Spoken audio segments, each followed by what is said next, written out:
Ayan po, magandang umaga po sa atin lahat, kabayan. Ayan po, nandito po ako sa Armenia Dam Tarlac ulit. So nag-monitor po tayo kung anong sitwasyon ng ating ilog. Lumakas po siya ulit, Mag-ingat po tayo mga kababayan dito sa bayan ng Tarlac hanggang sa Pangasinan, dahil alam ko mas malaki na po dyan, dahil lang tubig na to nanggagaling sa Zambales. Ayan po, palaki na siyang palaki. So ingat-ingat po.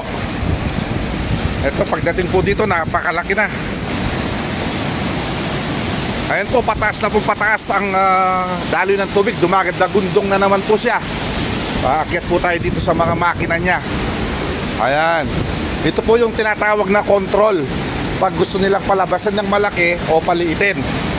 Ayan po, Ako, nakakatakot pala dito. Baka mawasak. Sana hindi naman. Ito po ang flood control dito sa Armenia.